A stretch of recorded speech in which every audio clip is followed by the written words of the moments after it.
వైఎస్ఆర్సీపీ అధికార ప్రతినిధి అంబటి రాంబాబు మీడియాతో మాట్లాడుతున్నారు. లైవ్ లో చూద్దాం.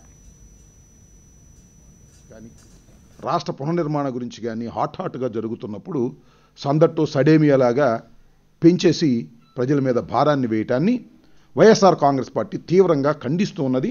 ఇది సరైనటువంటి పద్ధతి కాదు అని కూడా ఈ సందర్భంగా చెబుతూ ఉన్నాం. ఎందుకంటే డాక్టర్ వైఎస్ రాజశేఖర రెడ్డి గారు 6 సంవత్సరాలు పరిపాలన చేసినప్పుడు ఒక్క పైసా కూడా బస్ ఛార్జీలు పెంచలేదు. అంతేకాదు తెలుగుదేశం పార్టీ ఎన్నికల్లో వచ్చినప్పుడు ఎన్నికల మేనిఫెస్టోలో కానీ ఎన్నికల వాగ్దానంలో కానీ ఆర్టీసీ ఛార్జీలు పెంచం అని చాలా స్పష్టంగా హామీ ఇచ్చినటువంటి ప్రభుత్వం వాళ్ళు ఎందుకు పెంచుతున్నారో అర్థం కావటం లేదు. ఒక రీజన్ ఎస్టాబ్లిష్ చేయలేకపోతున్నారు. ఎందుకంటే దేశవ్యాప్తంగా ప్రపంచవ్యాప్తంగా కూడాయిల ధరలు విపరీతంగా తగ్గుతూ ఉంటే మీరు ఎందుకు పెంచుతున్నారో అర్థం కానటువంటి పరిస్థితి. ప్రజల్ని దోచుకోవాలనే దృక్పథంతో ఇవాళ రాష్ట్ర ప్రభుత్వం వ్యవహరించడం చాలా బాధాకరమైనటువంటి విషయం. దాని మీద వైఎస్ఆర్ కాంగ్రెస్ పార్టీ ఒక డిమాండ్ చేస్తున్నది. ఏమిటంటే తక్షణమే మీరు పెంచినటువంటి బస్ ఛార్జీలను వెనక్కి తీసుకోండి. 26వ తారీఖు లోపల మీరు పెంచినటువంటి బస్ ఛార్జీలను తీసుకోకపోయినట్లయితే వెనక్కి తీసుకోకపోయినట్లయితే 26వ తారీఖున రాష్ట్ర వ్యాపితంగా ఉన్నటువంటి అన్ని డిపోల ముందు కూడా వైఎస్ఆర్ కాంగ్రెస్ పార్టీ నాయకత్వంలో జగన్మోహన్ రెడ్డి గారి పిలుపు మేరకు ఇంతకుముందే జగన్మోహన్ రెడ్డి గారు దీని గురించి తీవ్రంగా ఆలోచించి 26వ తారీఖున ఈ కార్యక్రమాన్ని నిర్ణయించడం జరిగింది.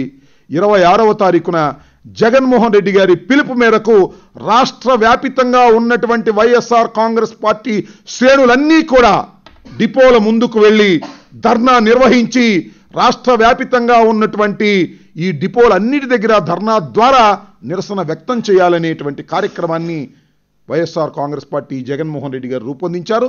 దీన్ని తక్షణమే మీరు దీన్ని గమనించి 26వ తారీఖు లోపల రాష్ట్ర ప్రభుత్వం వెనుక తీసుకోవాలని కోరుతున్నాం. లేకపోతే మొదటి దశగా ఈ కార్యక్రమాన్ని మేము నిర్వహించబోతున్నాం. దీన్ని కూడా వదిలిపెట్టే ప్రశ్న లేదని మనం చేస్తున్నాం. ఎందుకంటే రాష్ట్రంలో జరుగుతున్నటువంటి అనేకమైనటువంటి కార్యక్రమాలు ప్రజల్ని దోచుకోవాలనేటువంటి కార్యక్రమాలు అన్నిటికీ కూడా వైఎస్ఆర్ కాంగ్రెస్ పార్టీ ప్రతిస్పందిస్తుంది. ఇది మొదటి దశ కార్యక్రమాన్ని జగన్మోహన్ రెడ్డి గారు రిలీజ్ చేశారు. 26వ తారీఖున రాష్ట్ర వ్యాపితంగా 13 జిల్లాలలో ఉన్నటువంటి ప్రతి ఆర్టీసీ డిపో ముందు కూడా నిరసన తెలియచేస్తాం, ధర్నాలు చేస్తాం. మీ ద్వారా మా కార్యకర్తలకి ప్రజలకి ప్రభుత్వానికి కూడా ఒక అల్టిమేటం ఇస్తున్నాం. 26వ తారీఖు లోపల 25వ తారీఖు అర్ధరాత్రి లోపల మీరు పెంచినటువంటి ఛార్జీలను వెనక్కి తీసుకోండి, లేకపోతే ఉద్యమ రూపాన్ని ఇవ్వబోతున్నాం 26వ తారీఖు నుంచి అని ఈ సందర్భంగా మీ ద్వారా తెలియపరుస్తూ ఉన్నాం.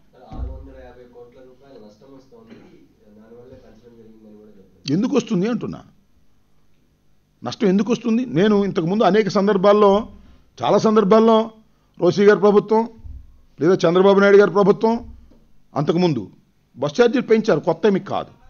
పెంచినప్పుడల్లా ఏం చెప్తున్నారు? ధరలు పెరిగాయి. దేని ధరలు పెరిగాయి? ముఖ్యంగా కూడాయిల ధరలు పెరిగాయి, డీజిల్ ధరలు పెరిగాయి, పెట్రోల్ ధరలు పెరిగాయి, టైర్ల ధరలు పెరిగాయి అని చెప్తూ ఉన్నారు. మీరు పెట్రోల్ ధరలు తగ్గుతూ ఉంటే, డీజిల్ ధరలు తగ్గుతూ ఉంటే మీరు నష్టాల్లో ఉందని ఎందుకు నిర్వహణ సామర్థ్యం మీకు లేకపోవటం వల్ల నష్టాలు వస్తున్నాయేమో అది ఆలోచించుకోమని మనం చేస్తున్నాం. అంతేకాదు మీరు ప్రజలకు ఏం వాగ్దానం చేశారు ఎన్నికల్లో? అన్ని వాగ్దానాలాగా దీన్ని కూడా మీరు నట్టేట ముంచేటటువంటి కార్యక్రమం చేస్తున్నారు. ఆర్టీసీ ఛార్జీలు పెంచమని చెప్పలేదా? మీరు చెప్పిన మీరు ఎందుకు మనం పెంచుతున్నారు 16 మాసాల్లో? ఒకవైపున ఆర్టీసీలు ఛార్జీలు తగ్గించడానికి కావలసినటువంటి పరిస్థితులు అంతర్జాతీయంగా ఏర్పడినప్పుడు కూడా మీరు ఆర్టీసీ ఛార్జీలు పెంచుతున్నారంటే అసలు ఏమిటి మీ అర్థం ఏమిటి? మీరు ఆర్టీసీని నడిపేటటువంటి సామర్థ్య లోపం ఉన్నది కాబట్టి మీకు నష్టాలు వస్తున్నాయనేది మా అభిప్రాయం. కారణాలు ఏమైనప్పటికీ ఇప్పుడు కార్మికులకు మీరు పెంచడం మంచిదే, కార్మికులు పెంచొద్దని మేము అంటలేదు. పిండి కొద్దీ రొట్టి, దానికి కావాల్సిన సామర్థ్యాన్ని పెంచుకోండి. డీజిల్ ధరలు తగ్గాయి. ఇవన్నీ కూడా నేనేది ఏంటంటే వీటన్నిటినీ కూడా ఆలోచన చేసుకొని మీరు వాగ్దానం చేసి ఉండవలసింది. మీరు వాగ్దానం చేశారు, పెట్రోల్ డీజిల్ ధరలు తగ్గుతూ ఉన్నాయి, కానీ మీరు ధరలు పెంచుతారు. అక్రమ రవాణాలనేమో అరికట్టలేరు. ప్రైవేట్ యాజమాన్యానికి ఏమో విచ్చలవిడిగా మీరు అవకాశం ఇస్తారు. ఇవాళ జరుగుతున్నటువంటి పరిస్థితి ఏమిటంటే ఈ ధరలు పెంచడం వలన ప్రైవేట్ బస్సులు ఎక్కేటటువంటి పరిస్థితి ఉన్నది. ఇవాళ ఎందుకున్నది ప్రైవేట్ బస్సులు ఎక్కే పరిస్థితి? ఒకటే, ప్రైవేట్ బస్సుల్లో సౌకర్యాలు పెంచుగా ఉంటాయి ఆర్టీసీ బస్సుల కన్నా సహజంగానే. అందువల్ల ఇది రూపాయి అది రూపాయి అయితే ఎవరు ఎక్కుతారు, ఏది ఎక్కుతారు? ప్రైవేట్ బస్సులు ఎక్కుతారు. అంటే చంద్రబాబు నాయుడు గారికి ప్రైవేట్ బస్సులు ఎక్కమని ప్రోత్సహిస్తున్నారు. కారణం ఏంటంటే ప్రైవేట్ బస్సు యాజమాన్యాలందరూ కూడా చంద్రబాబు నాయుడు గారు బినామీలు.